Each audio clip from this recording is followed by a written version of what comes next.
اعوذ باللہ من الشیطان الرجیم بسم اللہ الرحمن الرحیم۔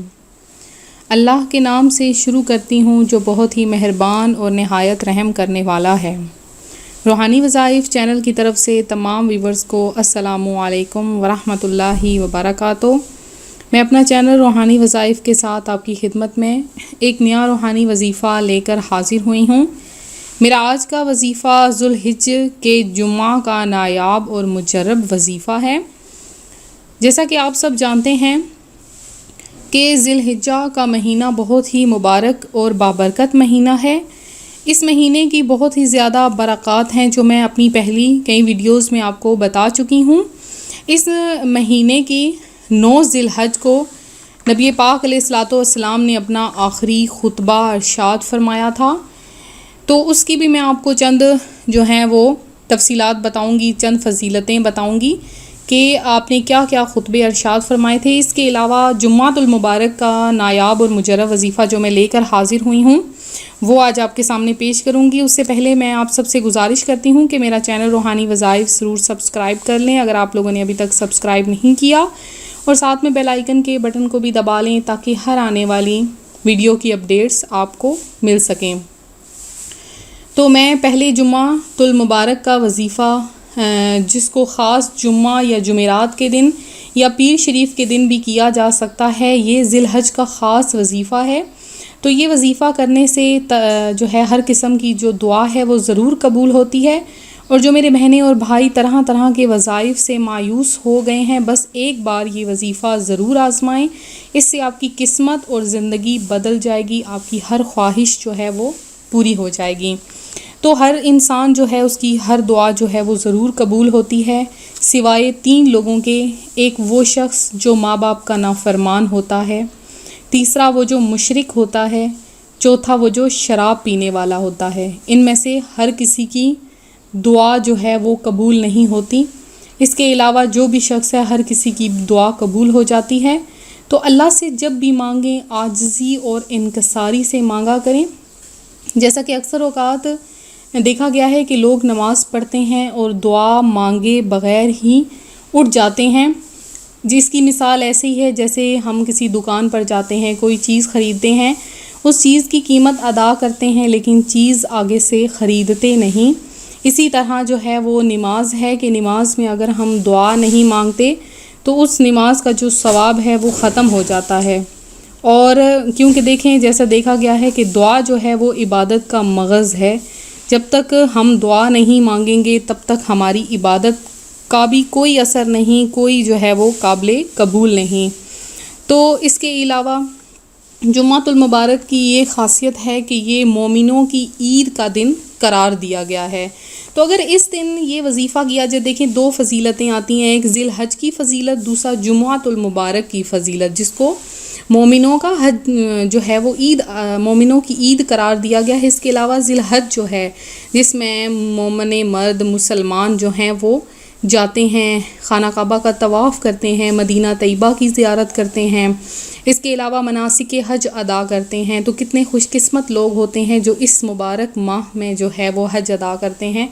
تو اگر ہم اس مبارک ماہ میں، اس مبارک دن میں اگر ہم مختلف وظائف کریں، استغفار کریں، کثرت سے درود پاک پڑھیں، تو ہمیں بے حد و حساب جو ہے ثواب عطا کیا جاتا ہے۔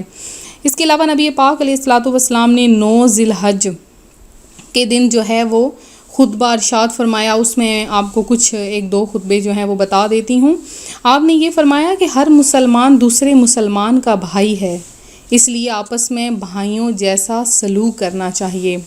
اس کے علاوہ آپ نے یہ بھی فرمایا کہ دین اسلام کی بدنی اور مالی عبادات کی پابندی کرنا اور صاحب اختیار لوگوں کی اطاعت تم پر واجب ہے، اور یہ فرمایا کہ میرے بعد رہنمائی کتاب اللہ سے حاصل کرو اور دین میں زیادتی سے بچنا، اور فرمایا کہ انسان اچانک گمراہ نہیں ہو جاتا، گمراہی کی ابتدا چند ایسی باتوں سے ہوتی ہے جو شروع میں اہم نظر نہیں آتی مگر آخر کار شدید بے راہ روی کا باعث بنتی ہیں۔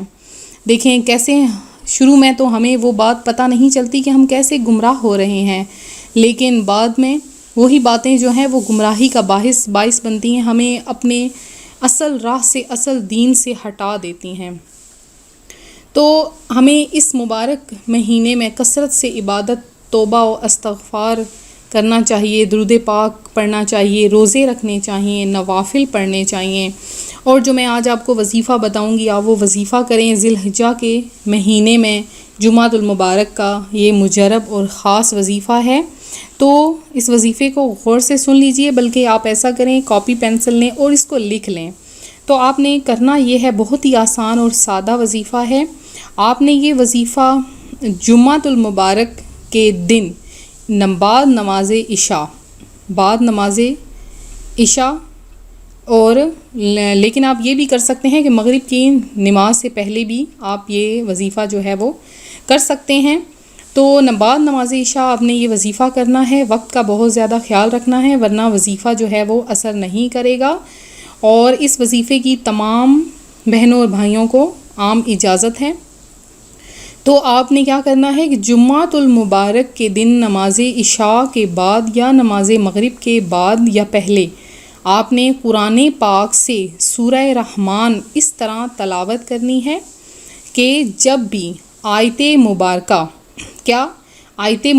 فَبِأَيِّ آلَاءِ رَبِّكُمَا تُكَذِّبَانِ، فَبِأَيِّ آلَاءِ رَبِّكُمَا تُكَذِّبَانِ، جب بھی یہ آیت مبارکہ آئے تو آپ نے یہ پڑھ کر 7 مرتبہ ان اللہ علی کل شیء قدیر، کیا آپ نے پڑھنا ہے؟ ان اللہ علی کل شیء قدیر، یہ آپ نے کتنی مرتبہ پڑھنا ہے؟ 7 مرتبہ۔ جب بھی آئے فَبِأَيِّ آلَاءِ رَبِّكُمَا تُكَذِّبَانِ جب بھی آنی ہے تو آپ نے اس کے ساتھ ہی 7 مرتبہ ان اللہ علی کل شیء قدیر جو ہے یہ آپ نے پڑھنا ہے۔ تو جب آپ اس کے بعد جو ہے وہ سورہ رحمان کو آپ نے ساتھ ساتھ جاری رکھنا ہے، اور جتنے مقامات پر یہ آیت اس صورت میں آئے گی تو آپ کو ہر بار اس آیت پر رک کر اوپر پڑھے گئے جو میں نے پہلے الفاظ پڑھے ہیں، ان اللہ علی کل شیء قدیر، کہ اللہ تعالیٰ ہر چیز پر قادر ہے، اس کو آپ نے 7 بار دہرانا ہے۔ اور جب سورت ختم ہو جائے تو آپ نے بدستِ دعا ہو جانا ہے اور اللہ پاک سے نہایت عاجزی انکساری سے دعا مانگنی ہے۔ اور اسی وظیفے کو آپ نے جمعہ کے دن بعد نماز جمعہ بھی آپ پڑھ سکتے ہیں۔ تو اللہ کے حکم سے وظیفہ کرنے والے پر نظر خاص ہوگی انشاءاللہ عز و جل۔ تو آپ نے جھولی پھیلا کر اس مبارک مہینے میں آپ نے دعا مانگنی ہے، اور اس مبارک مہینے کی فضیلت کے موقع پر اس مبارک مہینے کا واسطہ دے کر آپ نے دعا مانگنی ہے کہ اے باری تعالیٰ ہم سب کی ہر مشکل کو اپنے کرم سے آسان فرما دے۔ اور اس کے علاوہ میں دعا کرتی ہوں کہ جتنے بھی لوگوں نے ہمارے چینل پر آئے ہیں، جتنے بھی لوگوں نے ہمارا چینل دیکھا ہے، ویڈیو یہ دیکھ رہے ہیں، تو میں اپنے رب تعالیٰ سے درخواست کرتی ہوں، میں اپنے رب تعالیٰ سے دعا کرتی ہوں کہ اے میرے مولا ان کی تمام جائز حاجات کو پورا کر دے، تمام بیماروں کو صحت اور شفائے کاملہ عطا فرما، اور میرے رب ہم سے جو گناہ ہوئے، خطائیں ہوئیں، ان کو درگزر فرما کر ہماری خطائیں اور گناہوں کو معاف فرما دے۔ یا اللہ ہم گناہ گار ہیں، خطا کار ہیں، سیاہ کار ہیں، ہماری خطاؤں کو نہ دیکھ، اپنی رحمت سے ہم کو معاف فرما دے۔ اور اس کے علاوہ جتنے بھی ہمارے مرحومین جو اس دنیا فانی سے رخصت ہو گئے ہیں، ان کو جنت الفردوس میں اعلیٰ سے اعلیٰ مقام عطا فرما دے، اور ہمیں دین اسلام کی استقامت عطا فرما دے۔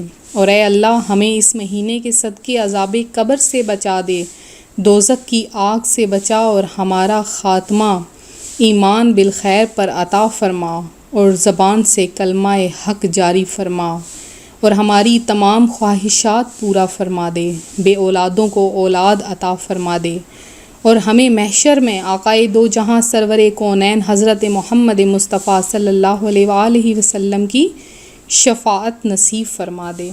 تو میں امید کرتی ہوں میرا آج کا روحانی وظیفہ آپ کو پسند آیا ہوگا۔ تو زیادہ سے زیادہ ہماری جو یہ ویڈیوز بہنیں دیکھ رہی ہیں، بھائی دیکھ رہے ہیں، وہ یہ ویڈیو دیکھ کر آگے بھی شیئر کریں، لائک کا بٹن ضرور دبائیں۔ ہم اسی طرح سے مزید ویڈیوز لے کے حاضر ہوتے رہیں گے۔ فی امان اللہ، اپنا خیال رکھیے گا، دعاؤں میں یاد رکھیے گا۔ اللہ حافظ۔